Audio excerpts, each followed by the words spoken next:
you ever wondered why the market always goes against you? Many times after you've bought a share, then share prices started to drop. Is it because that the market doesn't like you? How do we overcome this situation then?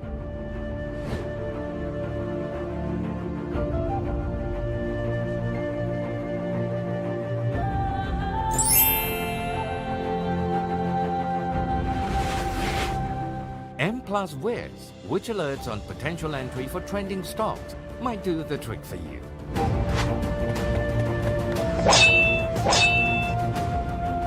Is that all for the Wiz feature? Not at all. To find out more, please visit us at mplusonline.com/wiz.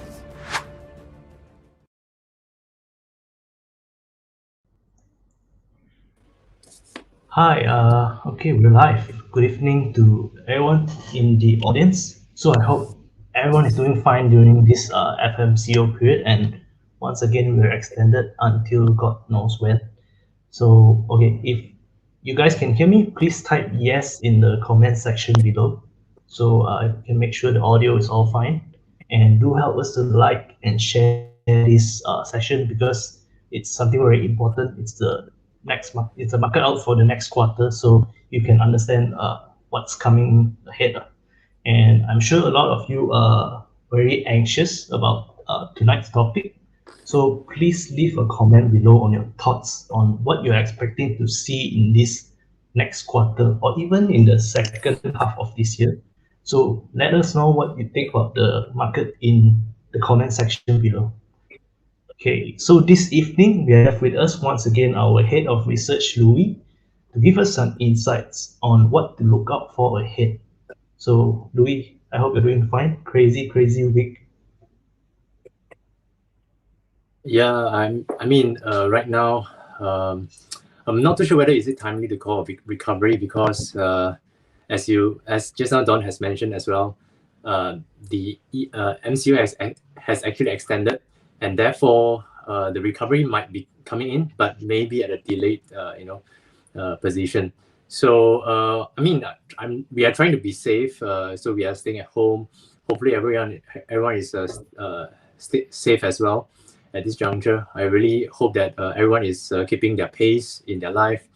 I really hope that to see the recovery theme will come through in the second half of this year. It depends on when the MCO is being lifted. So how are you doing, Don? I'm tired of looking at my room already. Yeah, same. Hope it all settles soon. Yeah, exactly. Okay. So okay, I'll just bring everyone through the agenda today. So things we will be covering is on how the COVID situation will actually affect the market. Also, how this vaccination progress in Malaysia is going to pave way for the recovery in the market. And also, what's most important that everyone should know is that what are strategies that should be in place for you as an investor moving forward. So if you guys have any question, please leave it in the comments section below, and we will do a Q&A at the end of this session. And yeah, Louis, as you said, someone mentioned postponed recovery expected.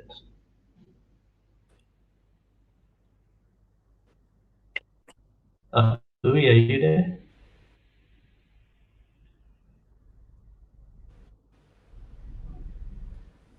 Yeah, sorry. Yeah, someone mentioned what you said, postpone of a recovery theme is expected. Yes. Yeah. Okay, so due to this EMCO. Okay, so without further ado, I'll hand over the stage to you. Thank you. Okay, sure. So our title for this market outlook is Recover, Restore, and Reform After the Storm. Perhaps we are looking at recovery at least by end of third quarter. As we understand, most of the things are on a recovery path. As I think 3 weeks before this report was being published, we are actually on the downward trending tone in terms of the COVID cases. But right now it seems that there is a spike in terms of COVID cases.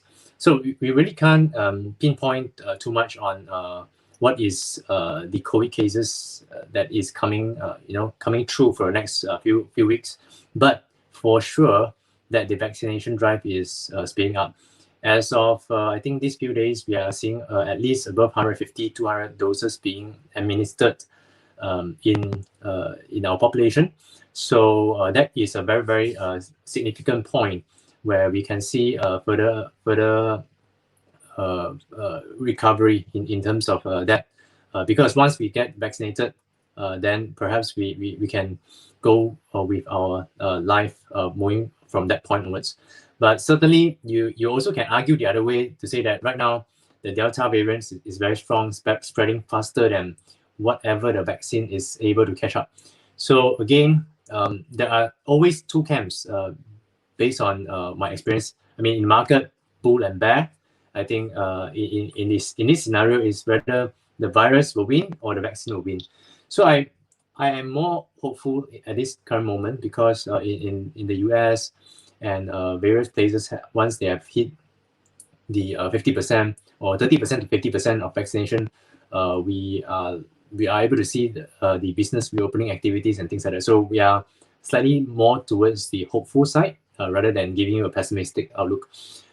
Also, having said that, do understand that if we are, during every time in the market, we are always able to look out for opportunities. Like even today, after all these events of Sabah Dynamic and all these margin calls and shareholders selling out, wonderful today that Sabah Dynamic has went up even higher.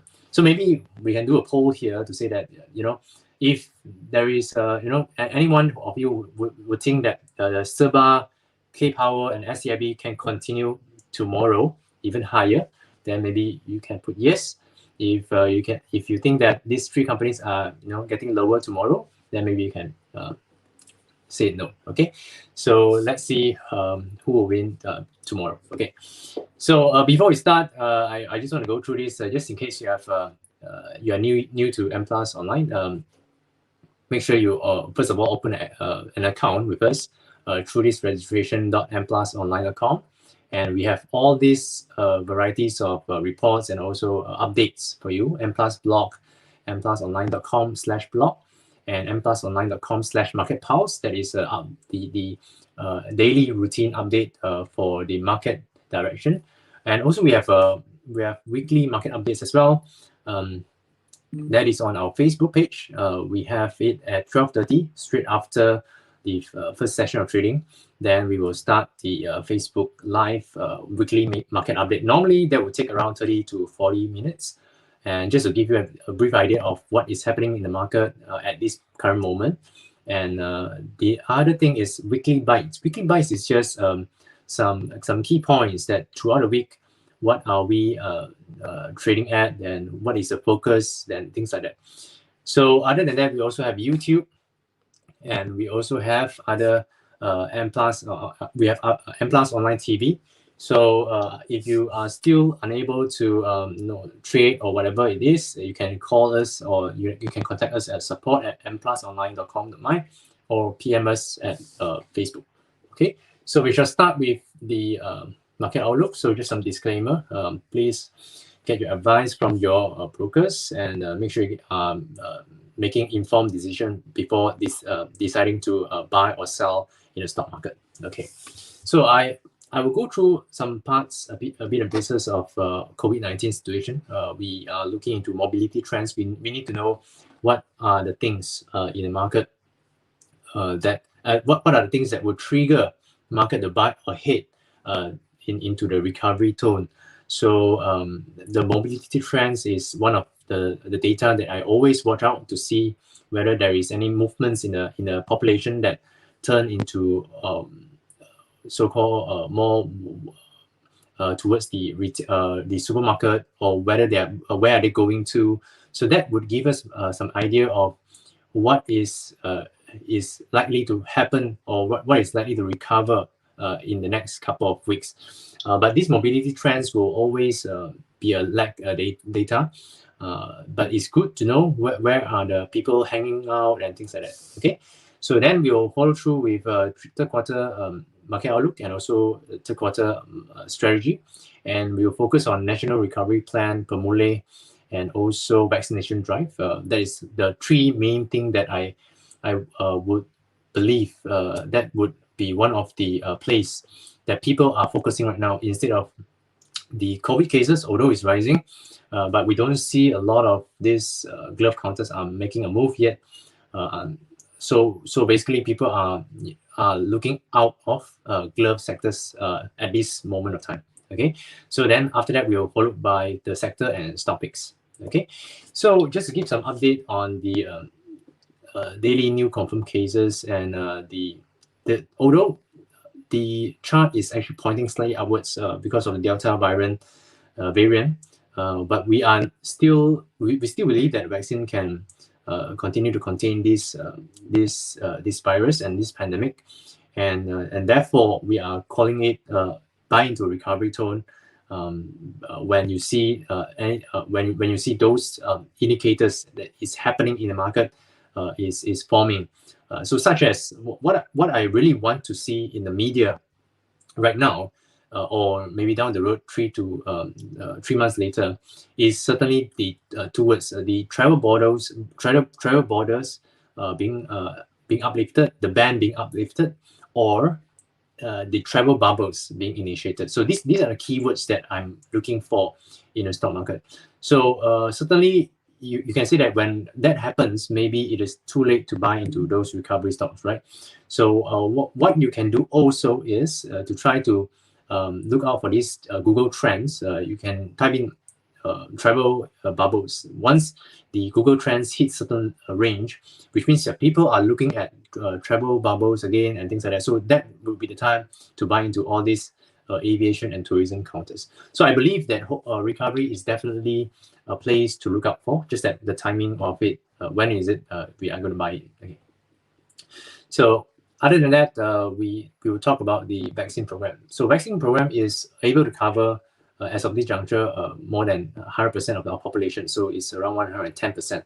So that is a good sign, because if everyone is able to be covered by the vaccine, and that will mean we can go through our livelihood even smoother when we hit the so-called herd immunity. But right now, people are not using herd immunity, but hitting the 80% mark in terms of the vaccination drive is certainly a good success marker. Okay, so where are we right now in terms of the vaccination program? I think based on the data from various sources, our World in data, and also the JKJAV, all these are telling us that if you are looking at fully vaccinated, we are around 7 to 7.5%, and the total population at least of one dose is around 18 to 19%. So overall, I think we are quite safe. Just that right now we have to do in terms of what we can do is, after we are vaccinated, we continue to stay with all this social distancing.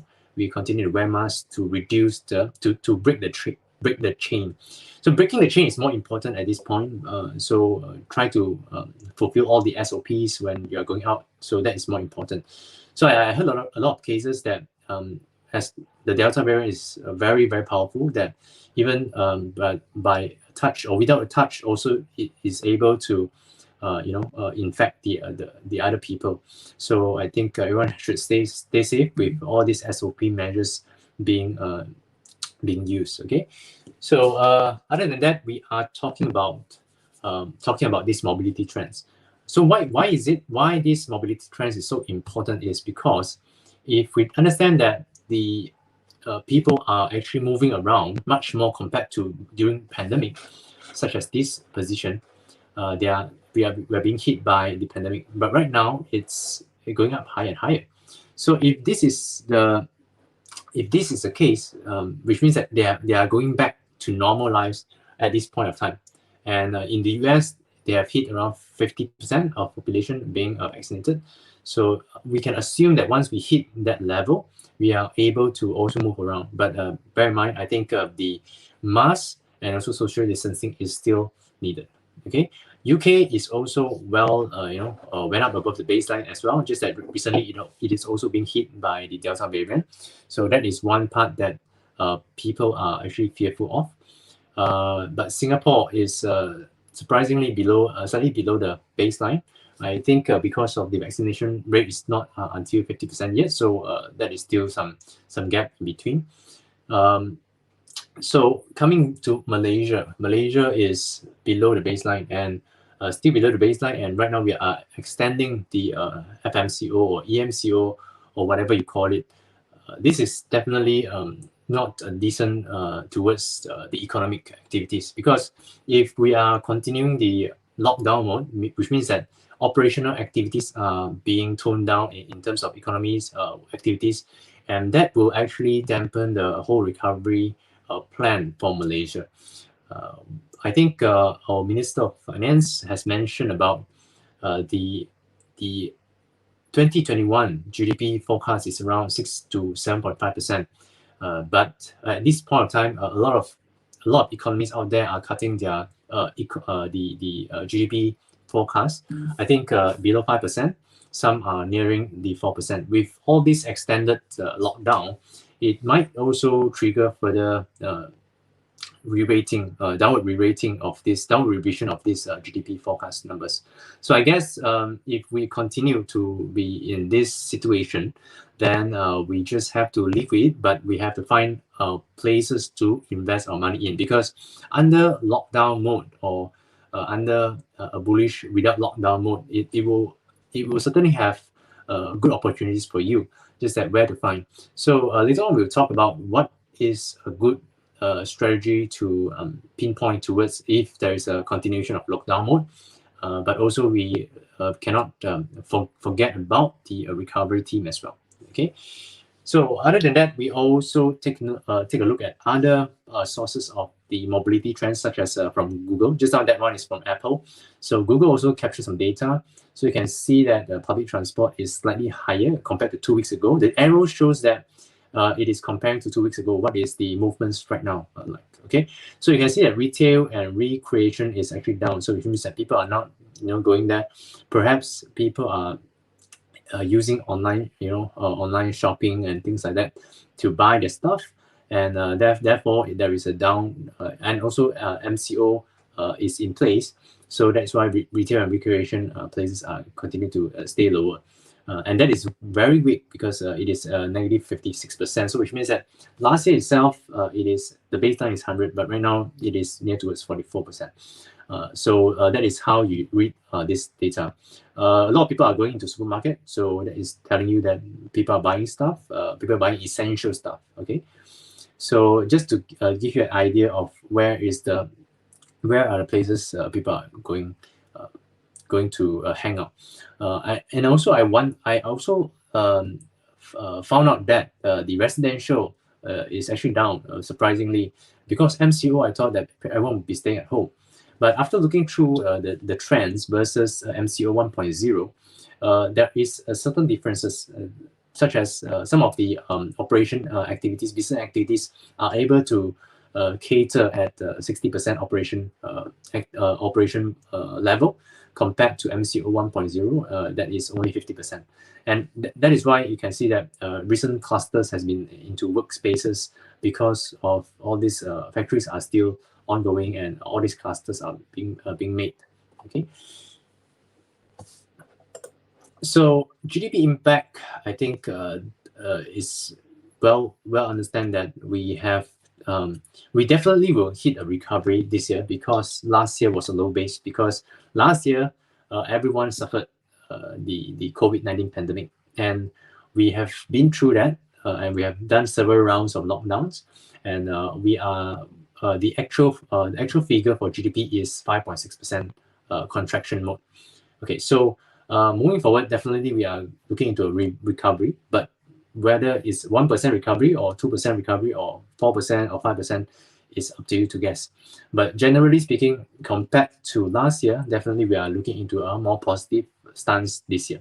So at this point of time, more than 380 billion stimulus packages has been dished out, and with the recent PEMULIH stimulus package of 150 billion. So that would also improve, or that would also cushion the downside risk of the contraction of the economic activity. So I believe that with all these stimulus packages, they are at least able to contain the downside risk. Not to say boost the stock market, but at least containing the downside risk that is more important. So moving forward into FY21, FY22, we are likely to see a growth, provided the COVID-19 pandemic can being contained smoothly. Okay, so throughout this period of 1 year, where has we been, and what is the leaders telling us? What are the key indices that has made a very strong move? So we can look out into KOSPI, we can look out into Dow Jones, we can look into Shanghai Composite and Straits Times Index. But we are always, during the recent period, we are always being in the underperformer period. Okay, so since December last year, we are underperforming the regional peers. So that could be there are several reasons, because first of all, I think the COVID-19 cases are not in a good position right now.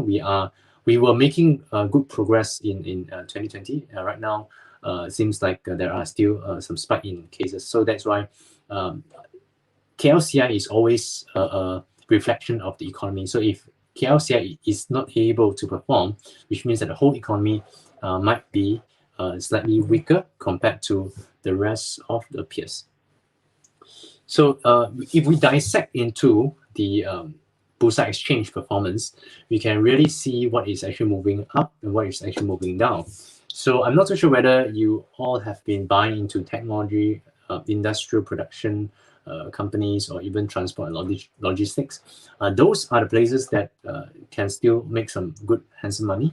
But since March this year, it's really tough to even call a buy or sell into certain companies, because after the strong entrance from the retailers last year, it shows that right now we are in a consolidation mode. Because I think retailers or even citizens are out of money, and if those have bought into those companies like glove counters or even penny counters, that they have been impacted by the selling pressure throughout early this year, then they might suffer some losses, and they are not able to put in new money, fresh funds into the stock market. So that's why it's pretty hard to call a buy into certain companies since March this year. But the good sign is coming back. I can foresee that right now. I think today is the first day of July. We are making good progress in terms of certain companies are coming back. You can see that the three companies, Sabah, K-Power, and also SCIB is coming back, and that has lifted the sentiment overall in the at least the mood for today is so-called a good start for the second half of this year, at least for July. Later on, I'll show you the statistics for July. It's very interesting that in the month of July, people can make money much easier in the month of July. So I think you have to take the opportunity to buy into some counters in July. And later on, I'll show you some stats to support. Okay, so you can understand that technology is because semiconductors shortages, and all this EV, 5G, IoT, all these are still continuing to develop in other countries. Although we can say that there are a lot of chip shortages, which means that demand are high, therefore it is chip they are having chip shortages, and also the supply side is also being impacted. So technology is definitely one of them. Industrial production, I think throughout this period, you know that the steel related counters are up, and also some of the manufacturing sectors are up as well. So that is why industrial production is in the key leaders, or one of the key leaders. And transport logistics need not to say much. During COVID-19 pandemic, a lot of shipments delay, backlogs, and that has contributed to some higher charter rates in terms of shipping fee. And that's why throughout this period of time, the shipping charter rates has been high, and that has contributed to earnings into all these shipping companies such as Maybach, Freight Management Holding, and TN Logis, Harbour, Trimode, and all these companies.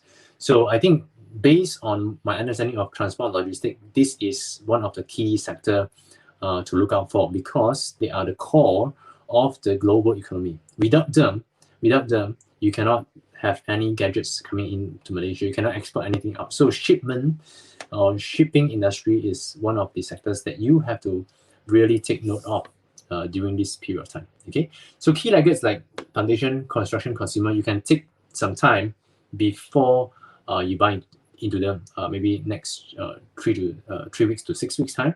Maybe you can look out again. Then if our national recovery plan can really go from phase 1 to phase 2 and to phase 3, then perhaps construction sector will be one of the sector that you should be monitoring. Okay. So David versus Goliath, retailers versus foreigners.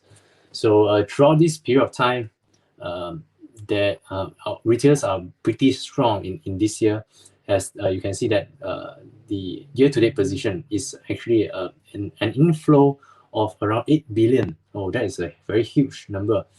We have, retailers has been in this position for the second year. Last year is also net inflow. We can understand where they are coming from, because during MCO there is no place to gamble, no place to go to have entertainment, and people would put their money into stock market. So that's why retailers are putting money into gloves and things like that. So foreigners are in the outflow position. They are now year-to-date wise around 3.9 billion outflow. So overall, I think this may still sustain, because given the recent political developments, I think foreigners will continue to stay away. They will not continue to support the economy as support the share market as aggressive as before. So right now that's why you can see that retailers are still the one that is holding the counters or the position, inflow position in the stock market. Okay, I have to give an idea of where the retailers are right now versus 2 years ago. This is just to give you an idea that retailers are in the market in a strong way. This is very healthy, because last time we used to have only around 25-30% in 2019 average of participation rate. But in 2020, we have hit around 35.8. So that is a very handsome 10% upward compared to 2019. And this year itself is around 39.1, so it's even better. So that tells us that retailers know what they are doing, because retailers wants to get exposure in the stock market. Perhaps they want to punt the stock market, they want to invest in the stock market, but they are more exposure compared to 2019. So that is actually a very good sign. So if you talk about trading participation rate, what can you relate to is definitely the Bursa Malaysia or trading platforms such as End-to-End, Excelforce. So those are the companies that you might want to monitor. So coming into valuation wise, I think valuation is pretty lofty, is pretty rich in terms of the world market. Like MSCI World is trading at 30.1 times, and the 10-year average is only 19.5 times. So I'm not too sure what the market participants are pricing in, but based on my understanding of this situation here, people are buying into the recovery play. People have been buying into certain tech counters. So the recovery play is still continue to be the forefront of the market right now. And looking at the way that Federal Reserve is doing things and putting out the statements of slightly hawkish and slightly dovish right now, they are still maintaining the view of getting the interest rate to roll around, as low as possible until 2023. So which means that people are using cheap money to buy into the stock market, and there is still ample of timeline for them to position themselves and get out of the market before 2023, because right now it's just 2021 and just half a year. So we have another 1.5 years to go, and therefore MSCI World definitely can surge towards even higher position. Even global stock markets can surge higher. So in terms of S&P 500, the broader market in the US, the top 500 companies, they are also trading at very lofty valuations, such as 30.3 versus the average PE of 19.3. So what does that mean? Is market participation is not really looking at the COVID cases anymore. They just want to have an exposure into recovery play, and they are really looking into this money as because the Federal Reserve is putting the interest rate at so low position, they can borrow and they can put into the system and generate higher returns. So that is just what they are doing right now.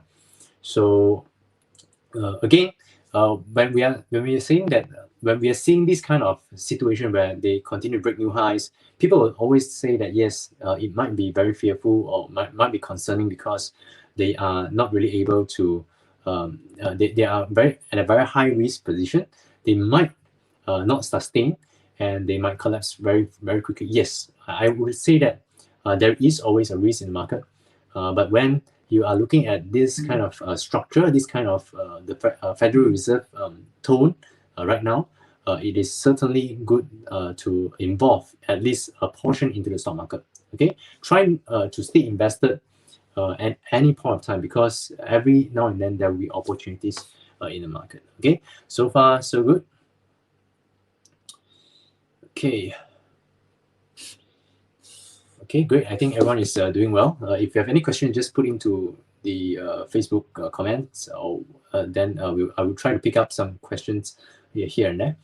Okay, in terms of KLCI, we are fairly valued right now. We are trading at 17.2, and our 10-year average PE is around 17.7. Actually, we are slightly lower compared to the 10-year average. So what does it tell you? It tells us that, I mean, just to give you an idea of the basic of our KLCI at a normal range, normally it should trade at slightly more premium than the regional's peers, okay? Because we are being viewed as stable, being viewed as high dividend yield, and at least very favorable towards business sentiment or business activities kind of government before this. But right now, if you're looking at the FBMKLCI right now, what it can deduce from this 17.2 times PE versus 10 years average of 17.7 times PE is there are some issues that we need to resolve, so, like the COVID cases and several things that we need to settle before we can see higher position. So that is just what we are looking at right now. Okay. So in terms of the KLCI, based on the technical analysis point of view, we are looking at a support range around the 1500 versus towards the 1530 level, and the resistance range is around 1570 to 1600 level. This is certainly the range that we are likely to see for the next couple of weeks, because of the downward bias tone is because of the EMCO being extended. And therefore, we are likely to see this trend of FBMKLCI at least unable to surge above 1600. So the key moment when it is able to surge above 1600, which means that we have resolved most of the things, and people, the market players are more optimistic and more bullish in terms of our market, then we are able to surge above 1600. If not, then it is unlikely for us to search higher. Okay, so at this point of time, I think downward bias tone is more appropriate for FBMKLCI. So the next level of support will be around 1500 towards 1530 level. Okay, later on I'll touch on oil prices, because I saw a lot of people asking about crude oil prices versus the energy stocks. Why is it not able to surge higher? Okay, so later on I'll share with you, and I think this year itself, the black horse should be in the oil and gas sector. Okay, just to give you an idea, the oil and gas might be performing better than expected throughout this year. Okay. Okay, FBM Small Cap, in terms of technical analysis, I think it is showing rounding top and consolidating. Certainly today we are having some rebound, but overall trend, I see that it might be good for this month, but maybe until August or even September, maybe the buying interest might fizzle off. So I'm quite definite. I'm quite sure that last year's volume or trading value or trading volume cannot really spill over to this year. I think this year itself is quite hard to churn the counters, and to see a counter being much higher, it is not about the trading activities anymore. It's about the fundamentals already. So I think more and more people are aware that they cannot just rely on punting the stocks and make the stocks higher, but it will fall back to fundamentals. Okay. So ACE market, after last year's I think 200-300% return, it is started to collapse below the 8,000 point, and we are expecting the ACE market to continue to fall towards the 6,449 level. I think that is certainly a place that we are looking at right now, because based on the trend, it is on a downwards bias tone, and therefore we should be anticipating some selling pressure in terms of ACE market. So if you want to position yourself in the stock market right now, maybe you can look into the heavyweights and also mid to small cap. And ACE market, you must select counters with a very solid fundamental. Those companies with good results, good prospects, and those are the places that we love to put our money into. Okay, so try to avoid those that is very penny in terms of their very speculative and very penny counters. Try to avoid. Okay. So last piece of puzzle, I think, is the US dollar and moral trend, because always people would use this as a gauge of whether they should position themselves in the export counters or they should position themselves in the domestic counters. So if US dollar and moral trend is going up higher and higher, in this chart itself, if it's going higher and higher, which means that it is telling us that it is on a weakening bias tone, and people should focus on export companies. But this itself, I think export companies such as gloves, such as technology, such as furniture. So those are the places that you can look out for export companies, export revenue. But I think based on the very strong rally last year in gloves, and some of the furniture counters has been running, I think this year itself they are going to fizzle off. The only place that I can see potential is the technology sector. Later on, I will share with you the technology sector's outlook. And gold prices also, people are also monitoring it. I think throughout these very, very fearful moments, people would say that, maybe people would hedge buying into gold, but it doesn't seem to be that way. But maybe people are buying into Bitcoin rather than gold right now. So that's why this is just for cyclical play. And if you know that companies such as Tome, Pokong, and also Barves are related to gold, maybe when the share price or maybe when the gold prices are spiking up, then you can try to monitor whether to go into those counters. I believe there are always trading opportunities within gold. So just to monitor when it is spiking higher now and then.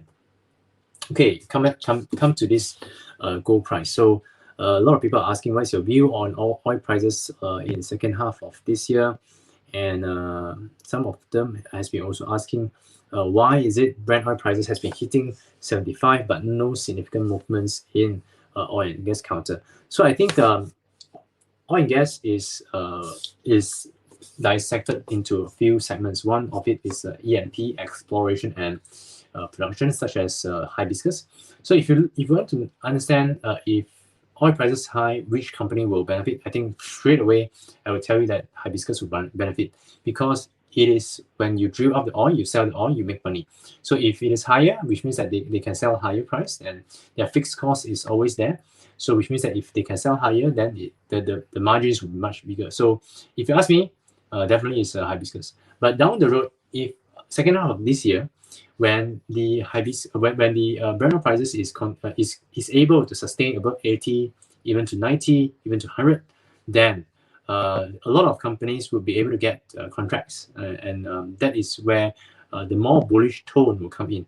So 95 or near to 95% of the companies, 90 to 95% of companies in Malaysia are mainly support and services. So which means that only a few handful of people, a handful of companies are in the E&P, such as hibiscus.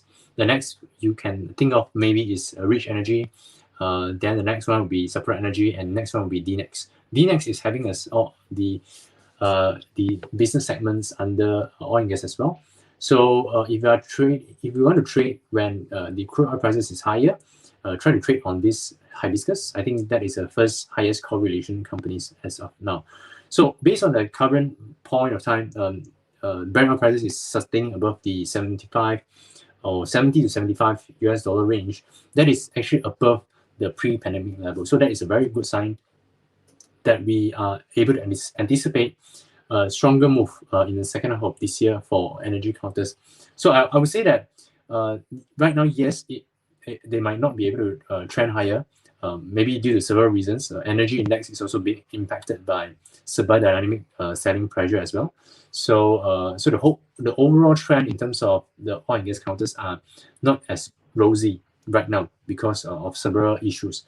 But once they are able to see the earnings coming in moving forward in the next few quarters, then people will start to realize that this year the oil and gas sector might be the black horse, and that therefore it may run a much later stage.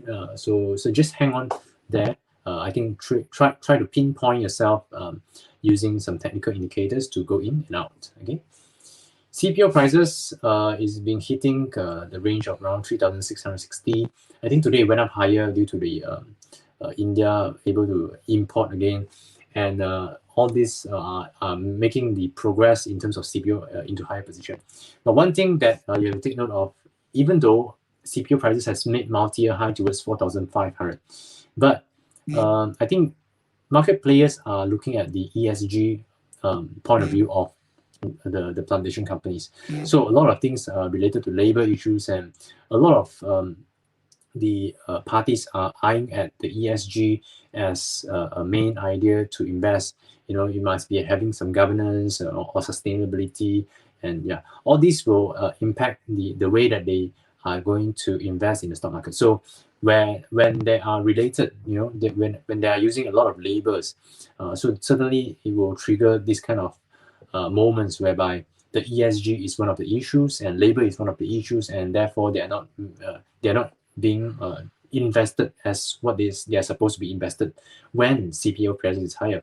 Because you can see that CPO price higher, but the share price of plantation companies are not really making new highs. So that's a question mark. So I think we can make assumption that the ESG is the one that people are monitoring instead of just the earnings itself. Okay. So even I break down the quarterly FCPO numbers, it is certainly very healthy. So which means that we can actually anticipate them to make new potential profits in the next few quarters. But so if you are deciding into playing the CPO or the plantation counters, plantation stocks, I think first of all, maybe capital appreciation is not the first idea. Maybe the dividends are the first idea, because if they can get more earnings, they might dish out more dividends. And the way that you have to think in terms of plantation companies is more like a dividend companies rather than a capital appreciation company. Okay, so coming into the main gist of the whole market outlook, and the strategy is part of what we are going to talk about, because the key themes is definitely the one that we have to focus, and we have to really tag along with it very tightly, because if we don't, then we'll deviate from this portfolio, and we might look out for more and more things outside our focus. So the key focus right now is definitely looking into the National Recovery Plan and also PEMULIH stimulus package. Whether they can sail through this COVID-19 pandemic is definitely one major key towards how you invest. Okay, if they can sail through it very smoothly into phase 2, phase 3, and phase 4, then you can, based on that chart, to invest. Okay, so the second point is vaccination rate is vital for recovery. I think this everyone would know about this.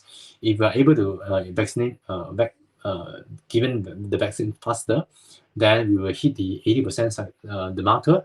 80% of the population has been getting this vaccine, and that would help the recovery, because people can move around, then the business activities can move on, then we can anticipate further recovery in terms of GDP numbers. So right now, it might be still continue to in the phase one until further notice. So we wouldn't know when we are going to be uplifted. So just have to wait for that to happen. So technology sector as the forefront, because I believe that throughout this period of time, you only will buy more and more gadgets, and you only will update your electrical devices there and then. Moving forward into next in a maybe 2-year cycle, 3-year cycle, and during this pandemic period, you need to buy more because you are working from home. Your kids, your kids will be using online study. If you have 3 kids, you need 3 iPads. Okay, so maybe that could also spur some demand in terms of all these gadgets. So that is how we are taking the technology sector. We believe that COVID has expedited a lot of digitalization. Therefore, 5G, IoT, and all these EV are making good progress right now. So that will not stop, because if you think about this, human being is always enhancing their technology from every point of time. So given that, if we think that human being will not stop at this point and continue to advance further, maybe next few years later we will have 5G, 6G, 7G in the next 10 years, and so on and so forth. So which means the technology sector will continue to run and will continue to see strong growth. So if you ask me that what can we invest for long term, definitely is technology, because you can't run away from technology.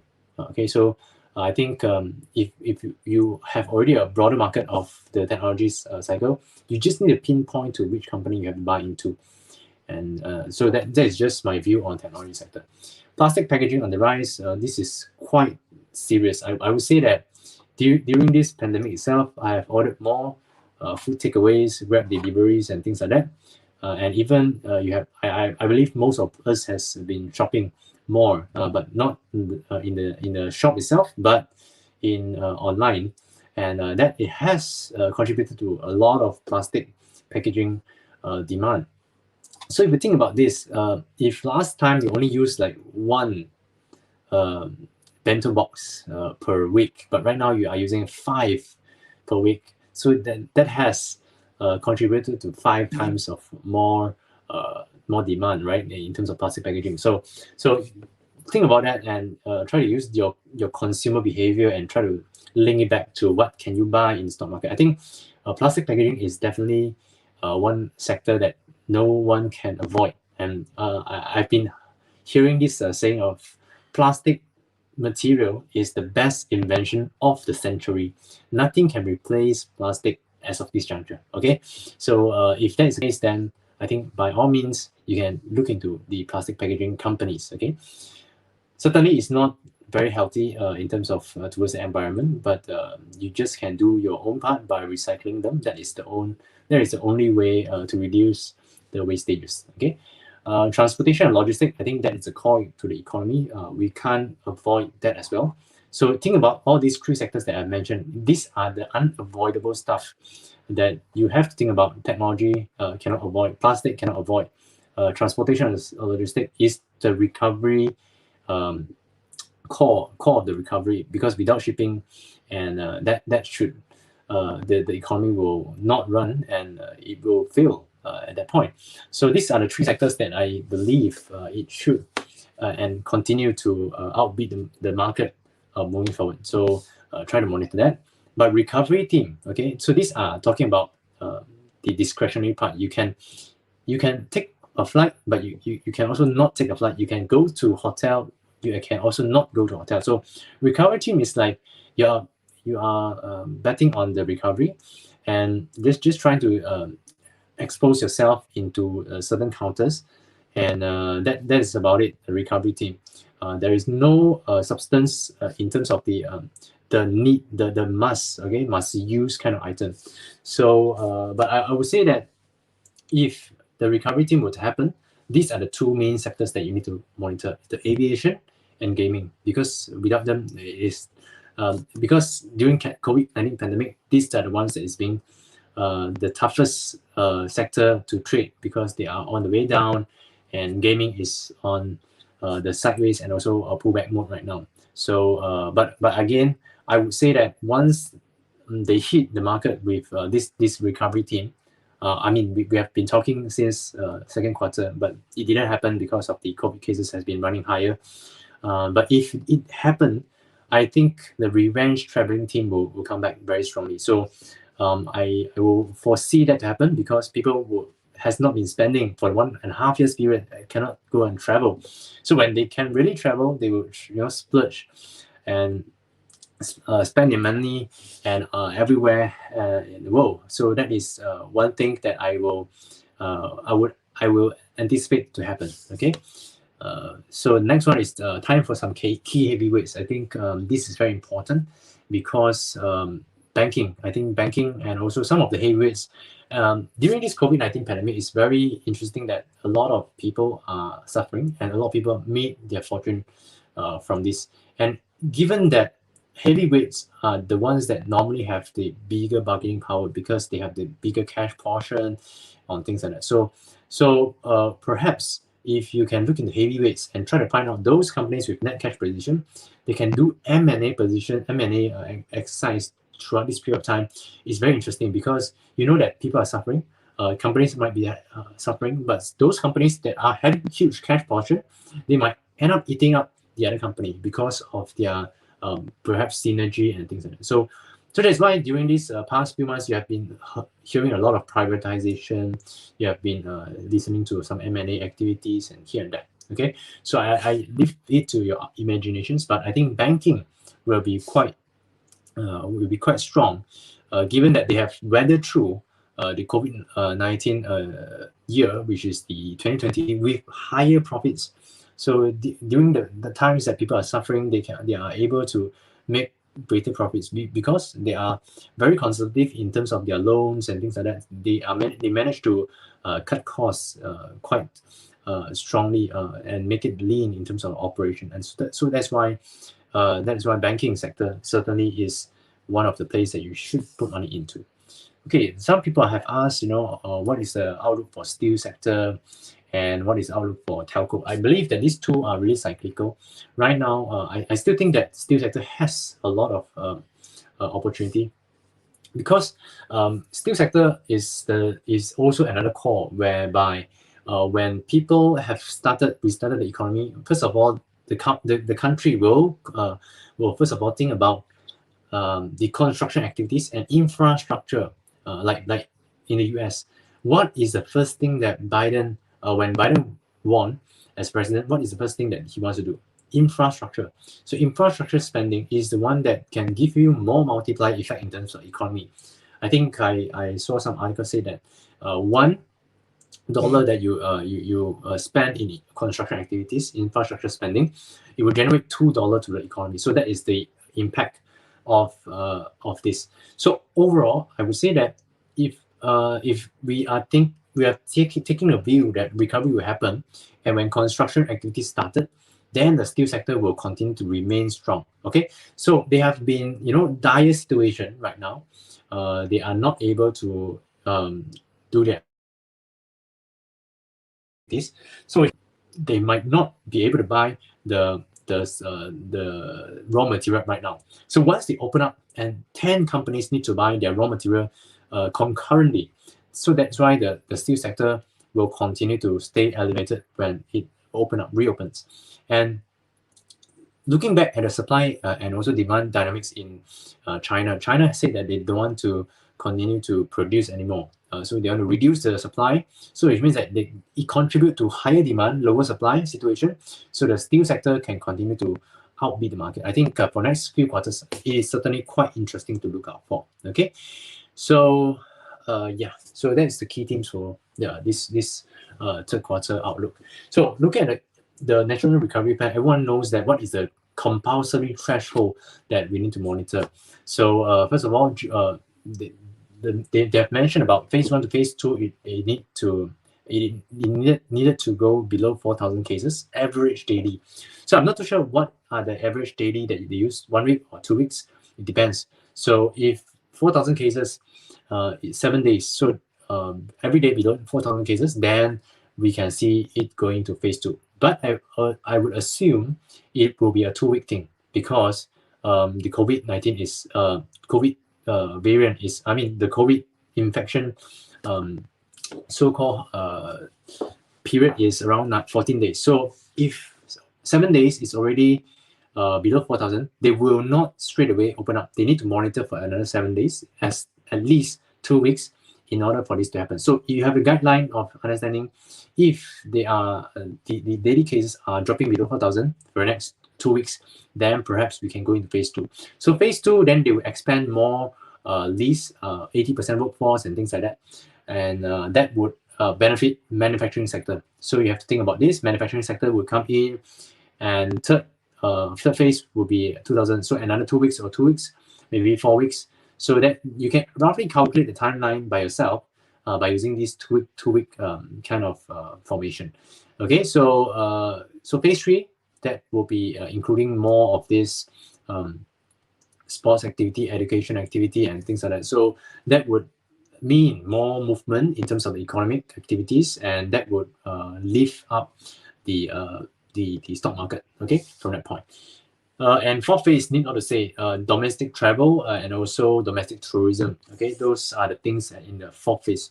So what are we looking for right now is definitely phase 1, 2, and also 3. Just in case I'm not there to remind you, you can just monitor this and look out for what are the sectors to monitor. I would personally look out for technology, essential manufacturing. Essential manufacturing such as the companies that are related to overseas or MNCs companies.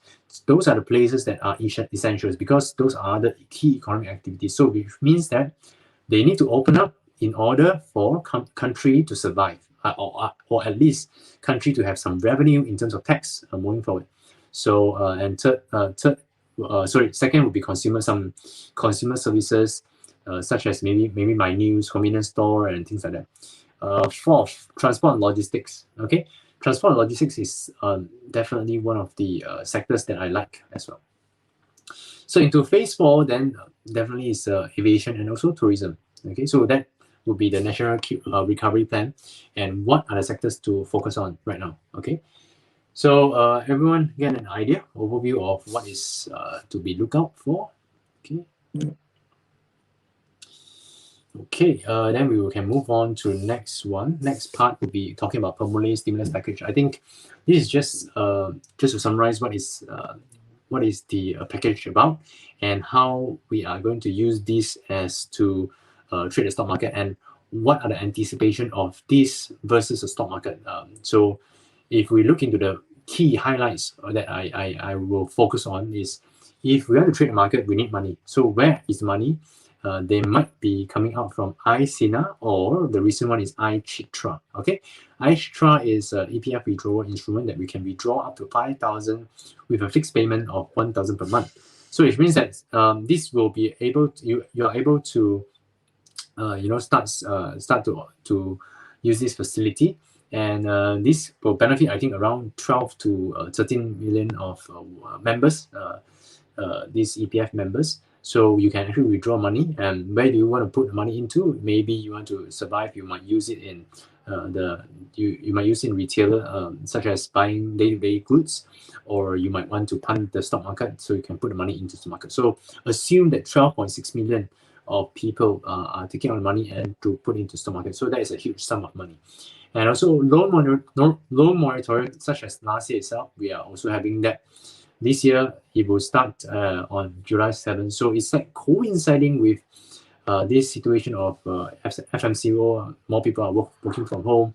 So that's why we can see that perhaps in July, we can see a good recovery in the stock market. So among other initiatives is the BPR, BKC, and also wage subsidy program, and also Geran House Prihatin. So these are for SMEs and also the rakyat in town. Okay. So coming back to why do I say July is always a good month, because if you notice this overall 2021 years period, you can see that July for FBMKLCI is actually higher, much higher in terms of the average percentage.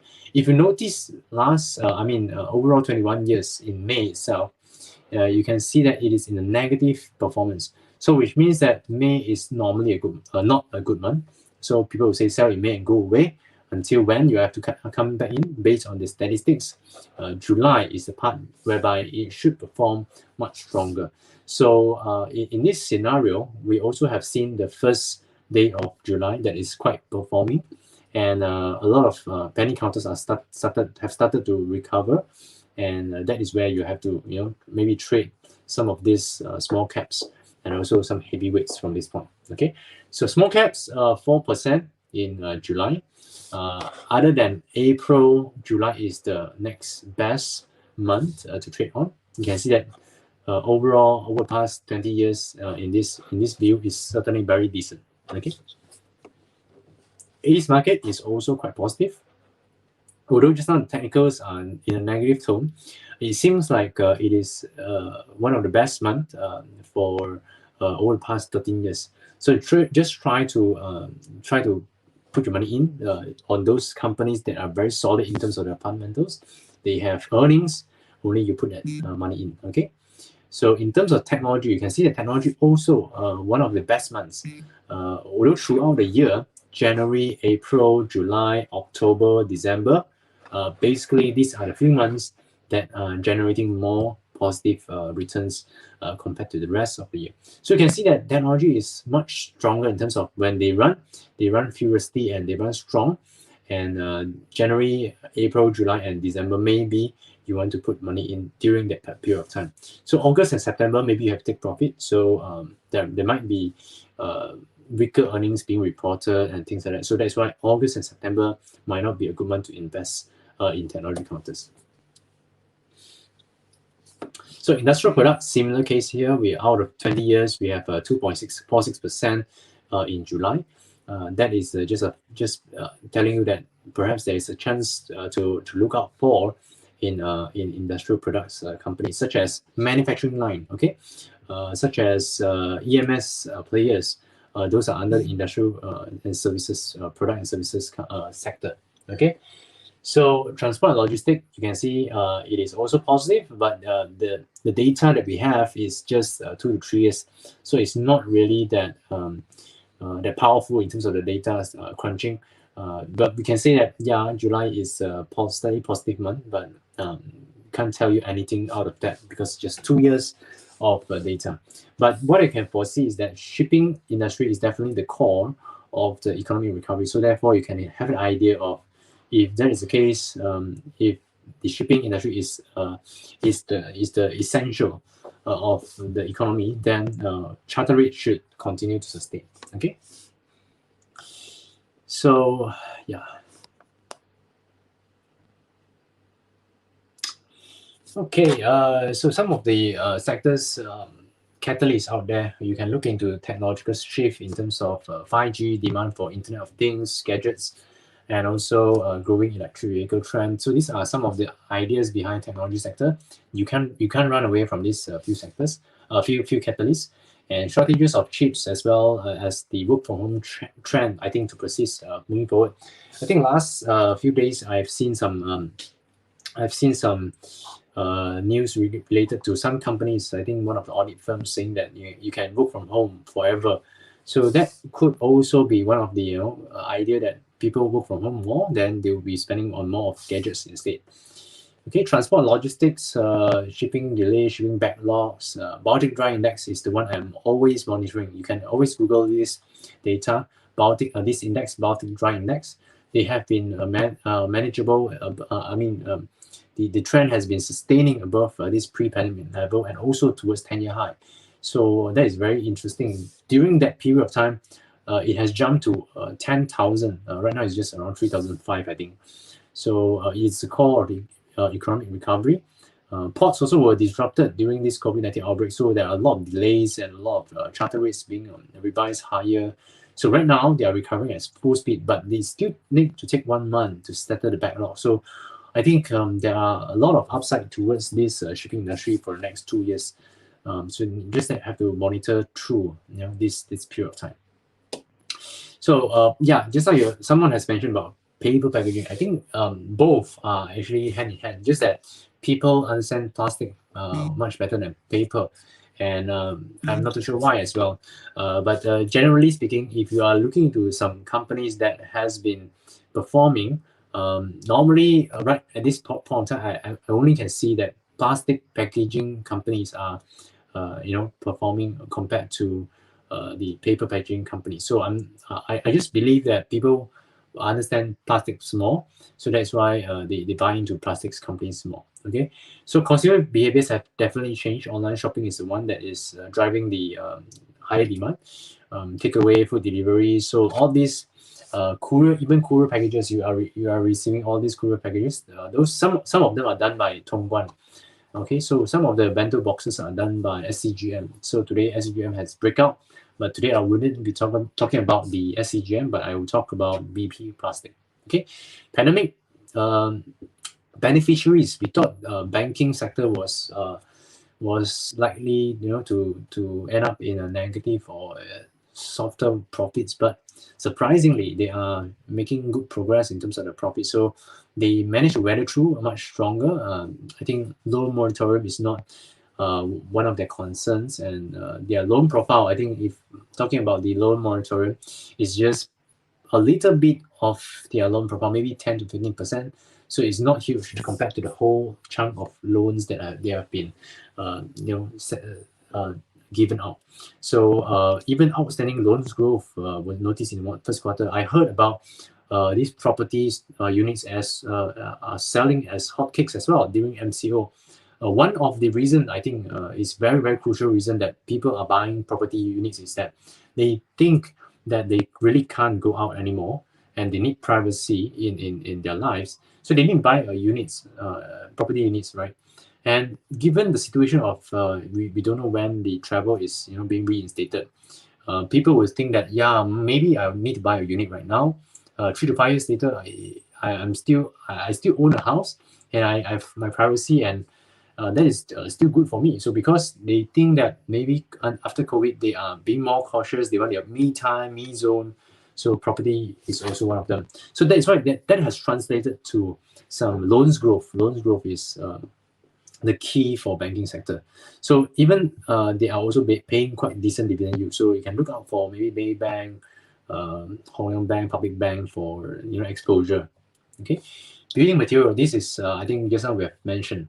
Okay, talking about this building material, I think in the US after the World War One, I think 1914, then 1918 itself, the Spanish flu has hit them, and after 1918.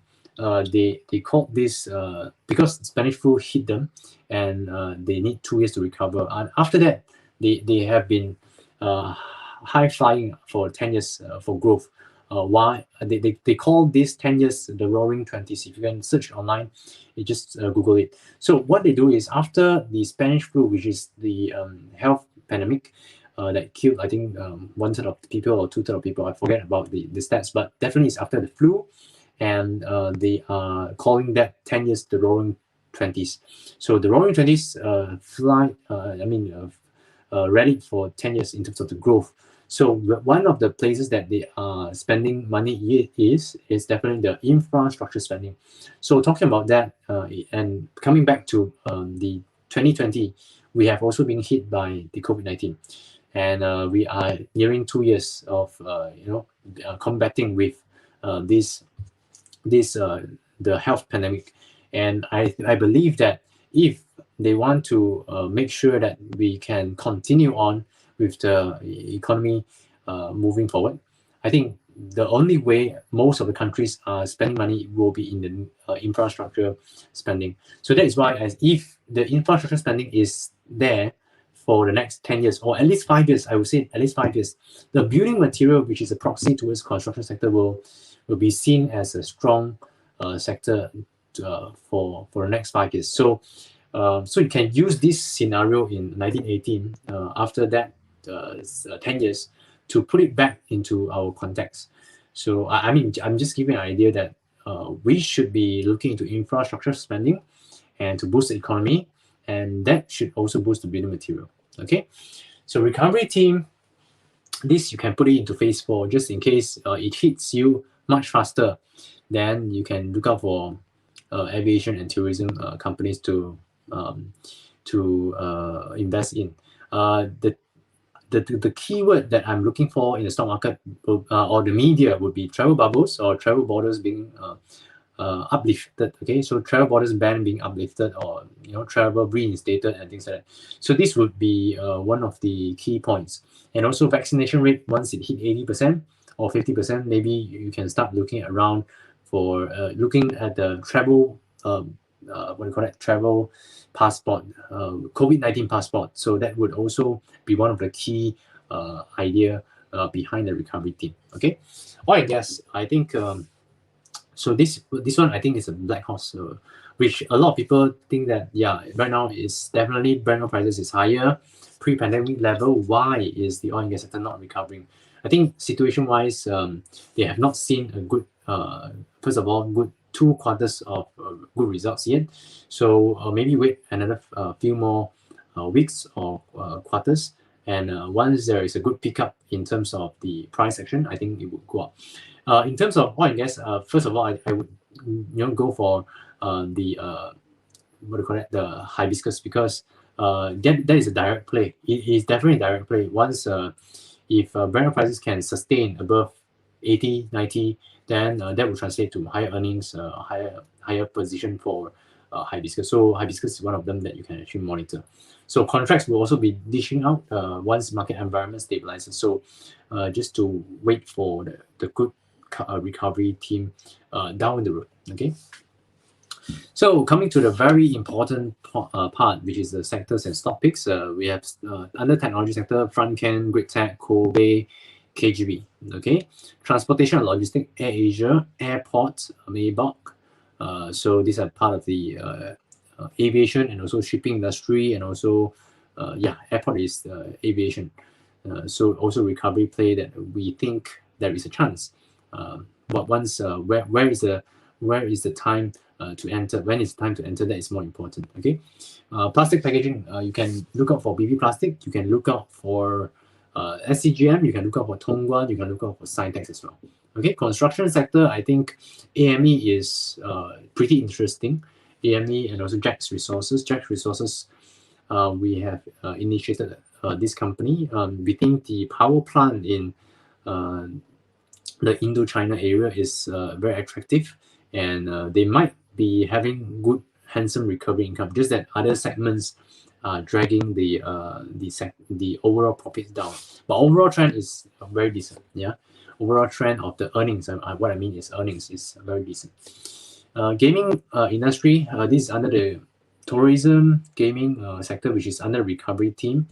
Genting Malaysia and Genting Berhad. Okay, Genting Malaysia is focusing on the Malaysia side, but Genting Berhad is focusing on the international wise.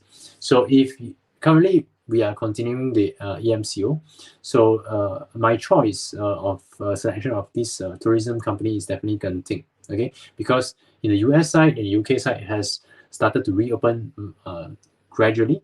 So once they have hit maybe 60 to 80% of the vaccination rate, then we can see more of these people going into their properties and gamble. So the earnings should be coming in maybe next 2 or 3 quarters. So yeah, you can look out for this gaming sector. Other than that, property. Like I said earlier on, property has been one of the also black horse that I can see throughout this period of time. Over the past 2 months, I see that a lot of trading interest has been seen in property companies, especially these two.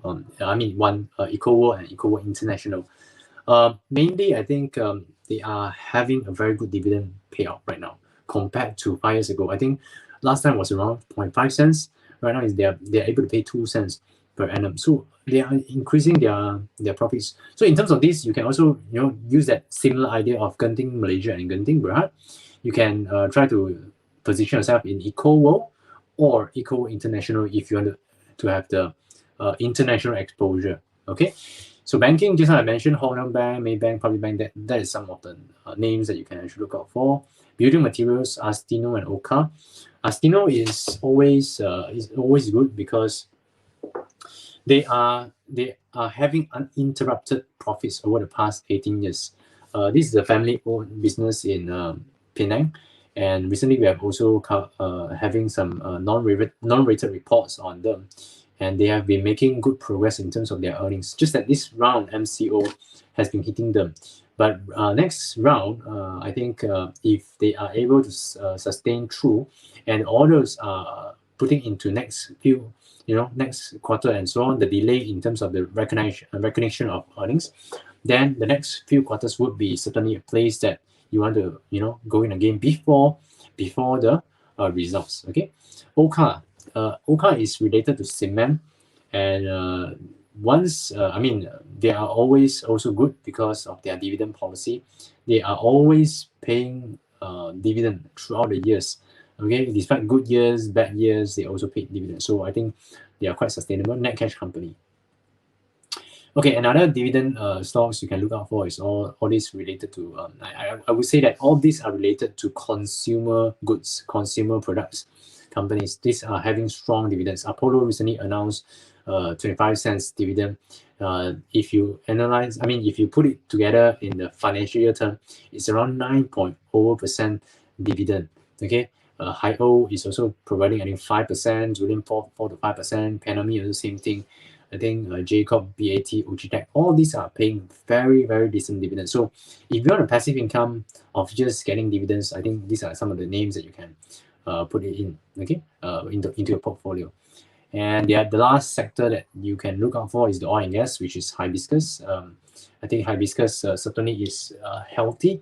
Right now, after the recent acquisition, they should be having higher earnings moving forward. Just that you need more funding down the road, but that is not the issue, because if they funded their acquisition and the earnings are getting higher, share price would continue higher as well. I think Hibiscus currently is trading around 60 to 70 cents level. I think it should go up to 1 ringgit by maybe next year. Okay, so before we go into next section, let me check whether is there any questions that you want to ask. Okay, stock market will continue to go volatile until end of the year. Expect certain company to quarter or okay. I think based on your questions, I think it will continue to stay volatile because the MCO has continued. So some companies might not be able to deliver their profits in the next few quarters. So I think right now what we are going to focus will be back to fundamentals. Make sure that they are having good net cash position and they're good solid companies that can weather through this COVID-19 pandemic. What are the companies that are actually open? Semiconductors, steel producers closed. Only some packaging related food open. Yes, so that's why plastic packaging is one of very strong. I would say I have a very strong feeling for plastic companies in the next few quarters. Okay, so I think semiconductors partially are closed. Maybe 60% of them are able to, as long as they are in the chain of the economy. I think they need to continue to produce their products. Okay, so Maybach, I'm talking about Maybach, their largest dry bulk ship owner. Recovery in the US and China would also bode well for the economic activities. And I always use Baltic Dry Index to peg towards Maybach. So if Baltic Dry Index is up, Maybach should be up as well. Okay.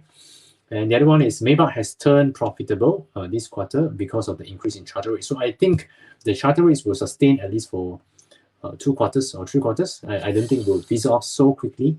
So you have to monitor on these core activities in the economic activity in economy backbone. And the other one is industrial park, the AME. AME Elite is the industrial parks that benefited from the steady FDI. I think throughout this period of time, foreign direct investment is still going strong. And recently they have been having FDI of around 9.1 billion. And that is accounted for 62.3% of the total FDI in 2020. So that is a good sign. And AME is an industrial park. It's just like they are renting the whole place out to multinational corporations to come in and build their own products and sell, because they are so near towards the logistics shipping area, so that they can sell it easily. So industrial park's function is to let the MNC come in, have a good cheap labor, decent environment, and also easy for logistics. Okay, so this is the idea of AME. Kobe, I think this today has went up a little bit higher, around 290, and ended at around 280 plus.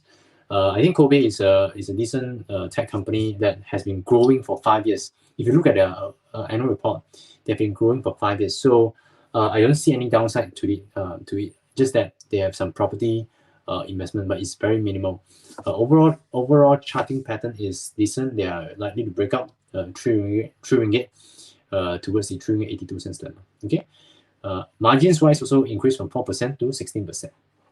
Okay, Great Tech is related to automation solution, related to solar and EV sectors, and we believe that these two sectors are the main gist about the green energy direction, the renewable energy direction, and so Great Tech is riding along with this solar and EV trend. Although that day they have been sold down towards a very significant position once the Lordstown in the US are unable to stated that they are unable to pay, but they have actually not getting any contracts yet. I mean, they have not started to produce for the company yet. So that was a good opportunity to buy back on in the hindsight. But right now, what is the idea moving forward? Definitely is the solar and EV. So First Solar in the US have mentioned that they want to invest $680 million to build new solar panel plant in Ohio. So Great Tech being one of the provider for the automation solutions will definitely benefit out of it. Okay. PV Plastic, need not to say much. Their ROA is very decent, around 11.4% in 2020 versus 5-year average of 8.7%. In terms of their margins, it also went up higher from 6.3% 5-year and went up to 9.4%. And bear in mind, they are also paying around 4 to 5% dividend. So this is a good, healthy company. I think has been growing throughout the years. They are also essential for the economy as well. Under this scenario of work from home, stay at home trend, I think plastic will still continue to dominate in household. Okay.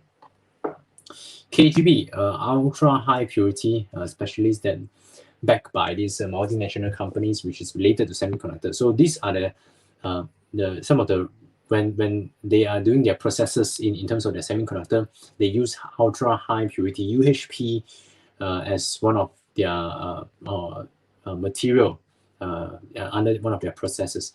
So even recently, they are also having some record high in terms of their order books to 364 million in first quarter of FY21. So that can sustain them for another 2 years. Okay, so that is a decent company that rides along with the technology trend. Okay, towards the end, I will talk about the recovery theme. Counters such as airport. So we believe that the airport is having some good position if the recovery happens down the road. So and there are heavyweights under this sector. So why do I choose airport versus AirAsia and also AAX? Is because maybe AAX and AirAsia might need to take some rights issue or fundraising activities in the near term. That would also dampen the share price as of this juncture. So I would assume if we can go back to airport, if travel borders is being uplifted, the businessman has to travel, that would also contribute to those business travel from people overseas towards airport. And airport is a place that people might buy some stuff and things like that. So if more airplanes is coming in, they also get some money out of that. So perhaps we are waiting for that to happen. Just that it might not be happening anytime near this month or next month. Maybe towards end of third quarter, that would maybe be one of the position to enter. Okay, Genting currently is just supported by locals, but we are looking into out of this context of US and UK being vaccinated of near to 50%. So we are likely to see more and more populations or citizens going to casino in the US and UK. So that's just my catalyst for now. Okay, so I have completed my slides and also bring you some insights about third quarter. I think a lot of times in third quarter, this round it is very tough because of this MCO has been extended, and a lot of companies are likely to go into more stringent position of maybe just 10% of workforce can be seen in the factories. So that is what I don't like to see. But I'm being hopeful here to say that those that we have mentioned just now, is the core of the current economy, and we believe that would recover much stronger from this point onwards. Okay, so maybe I just take 5 questions because I think it is almost nearing the end of the session. I think I'll just take another 5 more questions. Yep. Okay. Let me see. What do you think about Tenaga? Seems like a downtrend. Yes. Yeah. Oh, yeah. Don, yes, you want to comment on something? Yeah, you've forgotten about me, I was just already setting and like, have some a lot of mixed feelings about this the situation going on. Like, but I think I'm gonna conclude that July is gonna be a better month based on what you mentioned and the statistic that you've given throughout the session. Yes, yes. I think I'm still hopeful that in July that this share market will be better, because it also coincides with the iCitra and iSina withdrawal, and moratorium is back, and so hopefully retailers are coming back to pump the stock market again. Hopefully, yeah. Yeah. So before we get to the questions, So right? any questions that? Yeah, my team will drop a feedback form link. So please do help us to fill it up so we know if you like this seminar and if you prefer something different or any topics you like, all do fill inside the feedback form. Thank you. Okay, Louis, do you want to pick the questions or? Yeah, sure. I've seen some good question. Just now the Tenaga is one of the question, because what Tenaga seems to be downtrend because as you understand from last year itself, since being downsized in terms of their operation and things like that, and that has contributed to lower electricity usage, and that is the main effect of MCO. So downsize, lower operational activities means lower electric usage, and therefore lower earnings for Tenaga. But you can see that the earnings has been recovering in the past 2 quarters. I think once there is a reopening activities, and we should see stronger earnings moving forward. But based on the current sentiment, it seems like it should not really generate any spike in terms of their share price for now. Okay, so I believe once we are hitting the 50% vaccination rate, then there is more prospects from that point onwards. Okay, good prospects from that point. Other than that, I can see how about chemical counters? I see. Sorry, yes, Don. One interesting question from Wins. Moving forward, because you mentioned the vaccination program is going to be in full swing, and you mentioned its effect on recovery stocks, and also in your presentation you mentioned technology will be good, but in the past growth was like on the rise. So in line with this vaccination, what's going to happen to the growth stocks? Okay, growth stocks will depend on 2 things right now. One is the ASP and one is the volume. So the selling volume, I think I still maintain because people are still combating with the COVID-19 cases, and overall, I think it shouldn't drop too much in terms of the volume. What has been dropping is the ASP, average selling prices. So that has been quite a steep drop, and that has contributed to the selling pressure in gloves. So one thing that I will foresee is in the near term, the glove counters will have one downward spike again. I mean that is just my idea of the price action. Why do I say that? It's because once they are concluding, because right now it's already downtrending in terms of the ASP, but once they have concluded, they have won the battle of COVID-19 pandemic, or vaccination rate has been hitting 50% or 80% in globally, then people will think that, yeah, you might not need so many gloves anymore.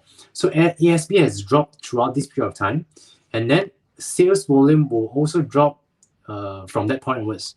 And the supply has been so much in the market. So basically, it's a double whammy, triple whammy thing. So I would say that right now there is a small spike. Small spike is just for trading purposes. It's not for a full run from this point onwards. Okay. Yep.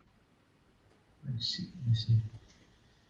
Okay, another one here from Chung is because earlier you mentioned plastic stocks, potential due to COVID, people ordering at home and whatnot. But what about the effects after the pandemic ends? What do you think about that? So I guess is it a long term or whatever? I have checked through the earnings trend for most of the plastic companies. They are likely to go higher in tandem with the population growth, and people are getting more and more used to it and more convenient. So it's a stickiness kind of thing, and maybe we will tone down from maybe 1 week 5 times of bento boxes maybe to 3 times or 2 times, but it's still a growth. Right now the trend has not ended yet, because it's like a need for everyone. So in my view, I think it will be a long-term thing. And if you look at our case study of BB Plastic, BB Plastic is a very interesting company that is only trading at single digit compared to SCGM, Dongguan, and also other plastic companies, Tommy Pack, Daipochi. BB Plastic is the cheapest, or I would say that undervalued stocks with high dividend yield. So where can you find ROE is very decent for them. So which means that they are using the money, growing organically, and they are doing very, very stable. Yeah. So I think it should be to me, it's definitely a long-term thing, because out of this, throughout the century, no one are able to find a better solution, better alternative to plastics. And plastics is the best invention for the century, and that is for sure for now. And I think it will continue to stay on for the next at least 5 years, or at least 1 to 2 years. It's good enough for you to trade BB Plastic from 160 to 2 ringgit or 250 level. Yeah. So that's my view on plastics. Yeah, but do remember to recycle your plastics. Okay, Louis, do you want to pick the last question? Yeah, of course. I think because it's quite late right now, so yeah, I'll leave the honor sure. to pick the last. Okay, maybe let me choose. Okay, I think there are people talking about the furniture stocks. What is my view on furniture stocks? So after the work from home period, I think we are likely to see furniture stocks gradually toning down.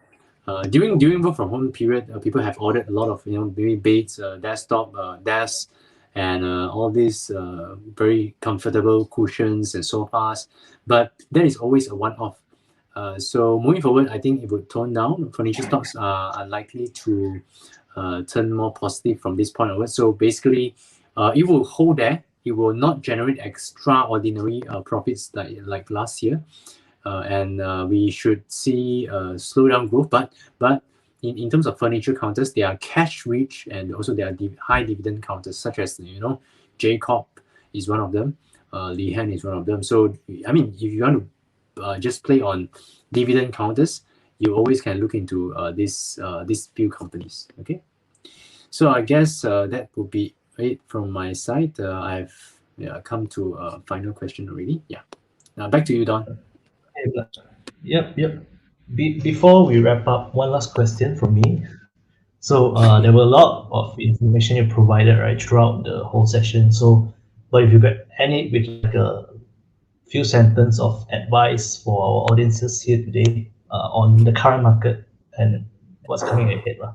So a summary of what you presented.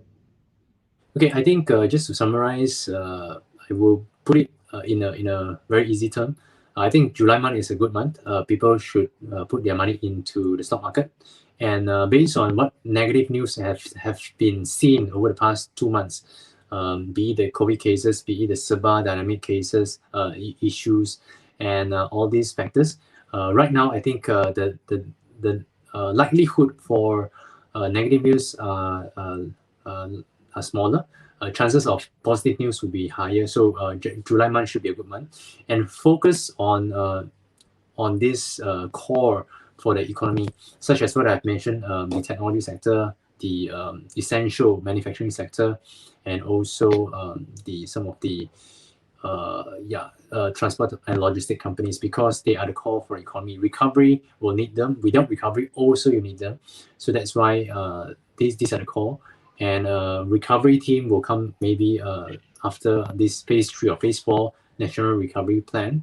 And vaccination drive, you have to monitor also on the 50% mark and also 80% mark. Once we have hit that, certainly we will be able to see better market sentiment moving forward. Okay, so that will sum up the session for now. Yeah. Okay, thank you so much. So to the audiences, we will drop a link in the comment section below. So it's you can get a full scoop of today's market outlook. So my team will drop the link down there. So go ahead to the link and check out everything on today's session. Okay. So all right. Thanks, Louis, for your time today. And I guess this brings us to the end of the session. Yep. And thank you everyone for tuning in. We shall see you again very soon. Stay safe, stay home, and have a great week ahead. Okay, bye-bye.